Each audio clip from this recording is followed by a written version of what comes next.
We're going to talk about soil health today. Just kind of like human health, you know, there's a lot of things that go into it. Soil health is a lot like human health, but we actually promote worms in soil health. So. Recently, there's been kind of a big push to, you know, over the centuries, we've farmed, we've kind of seen diversity as kind of like an adversary in a way, and there's been a big push lately to start putting stuff back in the soil. Over the centuries, we've actually taken a lot of stuff out, and so, to put stuff in the soil, the main goal is to bring life back to it. So basically, we need to build a good habitat. You start treating the soil more like it's an ecosystem or habitat. So, and we're probably never going to get to the native range, you know, level. But if we can kind of bring it, anything we can do to bring it closer to that is likely a good choice. There's some things you can't change about soil. Can't change mineralogy. We've been blessed here in Lyon County with some of the best clay you've ever seen. But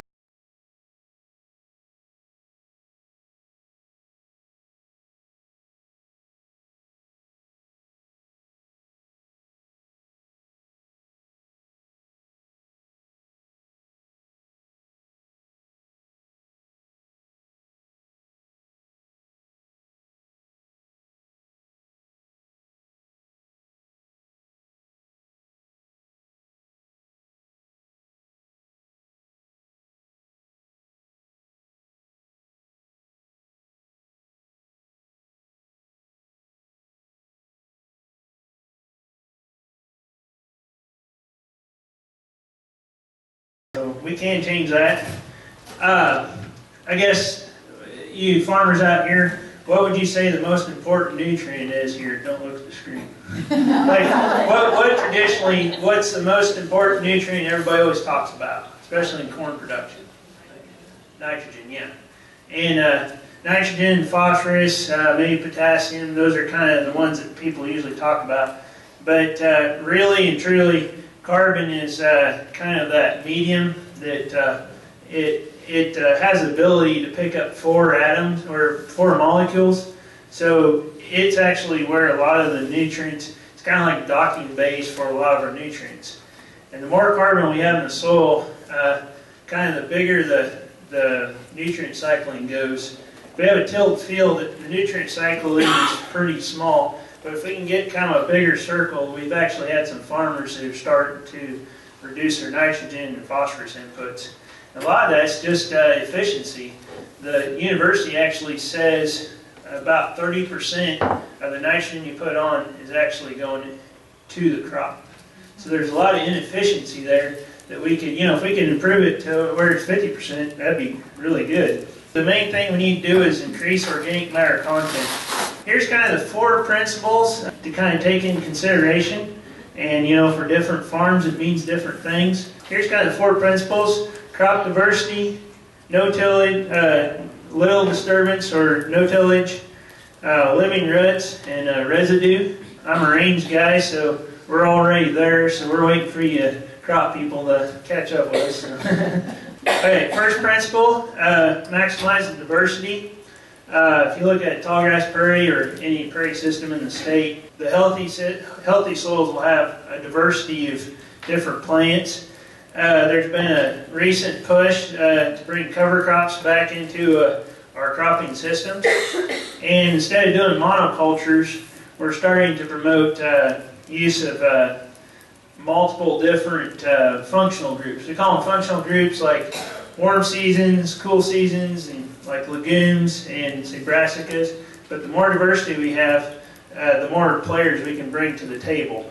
As you kind of know, recently with all there's been a big push for corn and beans to be the main rotation. And, you know, corn and beans are both good crops, but we're starting to see where we're not really breaking up the pest cycles, and we're just promoting certain organisms under the soil. So plant cover crops, or even if you can branch out and plant different say like sunflowers or even put wheat back in the system. That's something that, we used to be known as the wheat state, but recently we've kind of gone to more of these higher, more profitable cash crops, but they may not be in the long run helping us. This is our blueprint. This is our template to go off of. Is a tall grass prairie.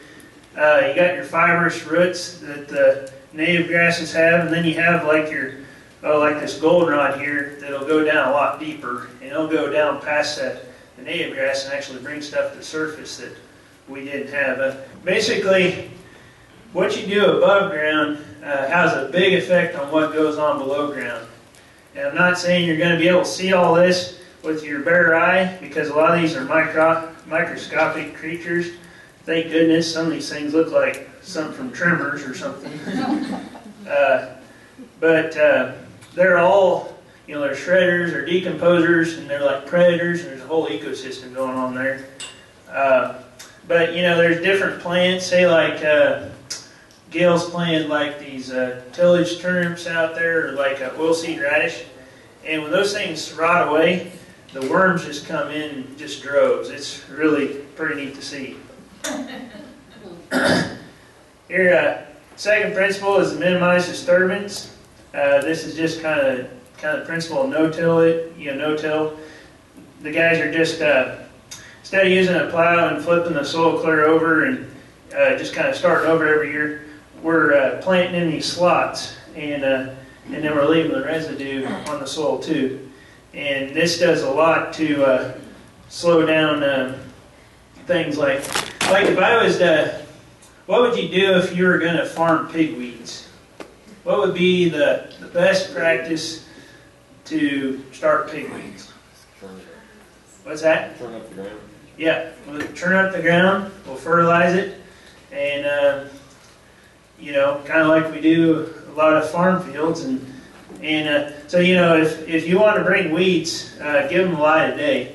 So kind of a good principle to no-till farming is don't give them light of day, just have the soil covered so those seeds can't see the sun. Kind of goes hand in hand, residue. The more residue you have on the soil, residue has an important effect on kind of armoring the soil. For one thing, it reduces erosion. We'll see here in the tabletop demonstration on the rainfall simulator that it kind of armors the soil from that raindrop. See that raindrop there? It's coming down from the sky probably about 20 miles an hour. And when it hits that ground, it's bare soil. It'll actually seal the soil layer off. And we've had troubles in the past with soybeans, getting through like a real crusted layer of soil. Also, cool soil temperatures. Back in 2012, I went on my dad's place, and he had like it's like an infrared seeker, and I pointed at the concrete on a 106-degree day. Concrete was 135, and then I went to the bare soil, and it's anywhere from 135 to I think it's like 160 degrees. So this graph here shows you that if we go up to about 80 or 90 degrees, most of the moisture is going to be used for growth. But if we get like in the 100-degree range, like we're going to hit today, if that soil actually gets 100 degrees, things start show. 85% of the moisture is actually going to just evaporation and cooling that plant off. If we get up to 130, 140, we basically sterilize the ground. There's some people with the high tunnels that have been doing putting black plastic over to sterilize the ground. Same concept here. So that's why we want to keep that soil, the residue there.